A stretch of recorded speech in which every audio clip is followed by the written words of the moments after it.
Today I'm going to talk about a personal story of my own journey to parenthood that holds a dear place in my heart. If you or know anyone that is struggling to get pregnant or have had miscarriages in the past, this is a video for you. About 5 years ago, my husband and I first found out we were pregnant. Although it was unexpected, as all married couples would be, we were very excited. However, after a few days I started bleeding. The doctor ordered me to have an ultrasound done and found there was nothing in my uterus. Sooner or later I was rushed to the emergency room to find I had an ectopic pregnancy and had to remove one of my fallopian tubes. This happened in a matter of few days and I didn't even have the time to process what was happening. After a few weeks I finally was able to come together to understand what had just happened. The most terrifying question that popped up in my head was, will I ever be able to get pregnant again and have children with one fallopian tube? Fast forward 2 years from then, I found out I was pregnant again unexpectedly. We were both somewhat thrilled to find out pregnancy was possible for me even with one fallopian tube, and anxious at the same time because the chances of me having another ectopic pregnancy was much higher than other people, which would mean that the possibility of me conceiving naturally would drop to literally 0%. After our first ultrasound, we were able to see the gestational sac sitting in the right place, which was a big relief to us. 2 weeks later, we went to check the baby's heartbeat, but nothing was beating. The doctor told us it was a miscarriage and I had to get another surgery to remove everything in my uterus.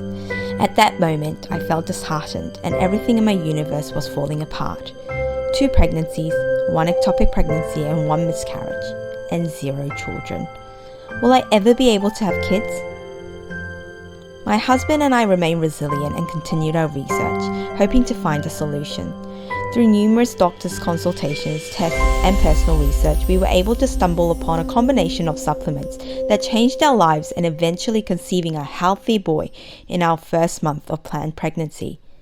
As a pharmacist, I knew supplementation with essential vitamins is important in trying to conceive, but because both pregnancies were unplanned, we couldn't prepare our bodies with the right nutrients. In this 2-part series, I will go through evidence-based vitamins that I personally took that may help with your own personal journey. So let's get started. No doubt you heard about folic acid if you're trying to get pregnant.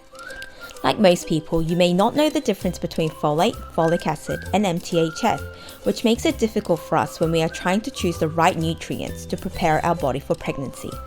Folate is the natural form of vitamin B9 found in certain foods like leafy greens, legumes, and citrus fruits, and is easily utilized by the body.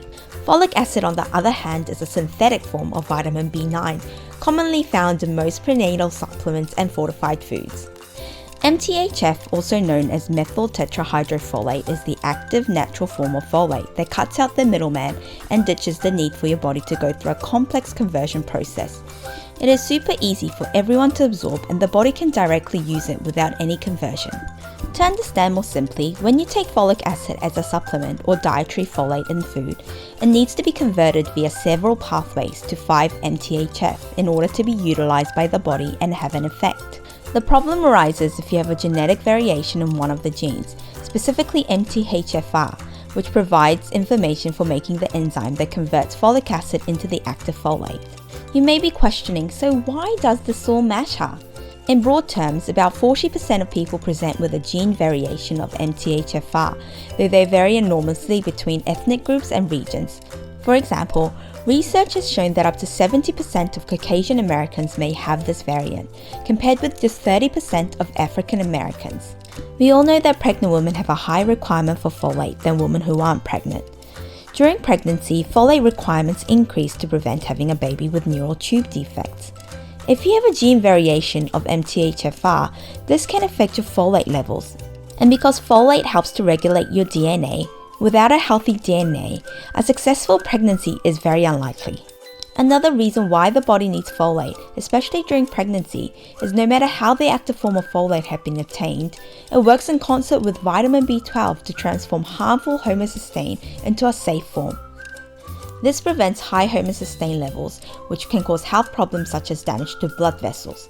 Because healthy blood vessels are essential for fertility and pregnancy, high homocysteine levels can make it difficult to conceive and maintain pregnancy. The level of folate and homocysteine is critical in the early stages of human reproduction. One large case study included 33 couples with infertility problems that had lasted for at least 4 years. For all the couples, at least one of their partners was a carrier of one of the two main MTHFR gene variants, and the woman had been previously treated unsuccessfully with high doses of folic acid, 5 mg per day. In the study, before attempting conception or assisted reproductive technology, all couples were supplemented with 800 micrograms per day of an improved form of 5-MTHF for 74 days.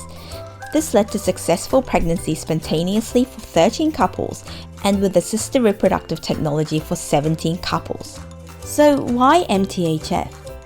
It all comes back to the type of folate you're consuming. As we mentioned, methylated folate is the most bioavailable form of folate, and your body doesn't have to jump through tons of hoops to convert it and access its benefits, unlike with a folic acid supplement. If you have the MTHFR gene variant, your body won't be able to do that for you. Testing everyone for the existence of the gene variation isn't feasible.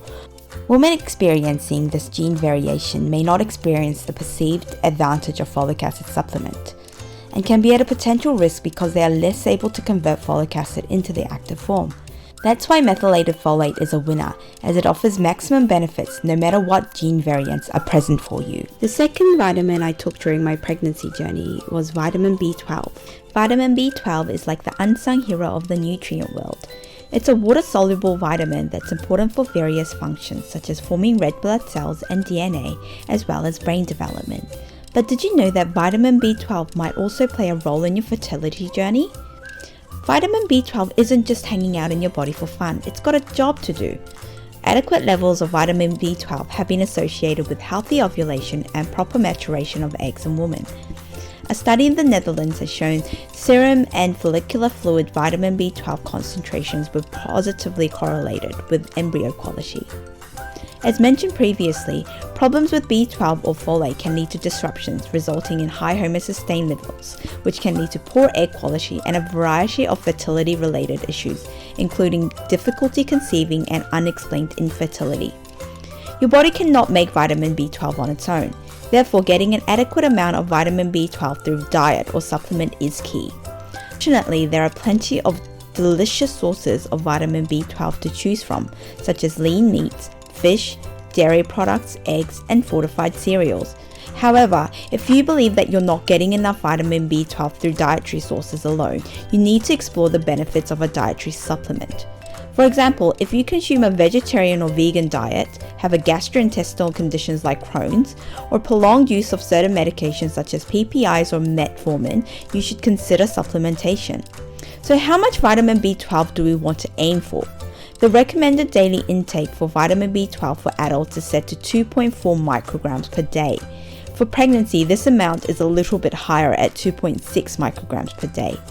If you have ever come across a vitamin B12 supplement, you will notice that the dose is much higher than this, usually anywhere between 5 to 1000 micrograms. Don't freak out. This is because your body only absorbs about 1 to 2% of vitamin B12 from supplements.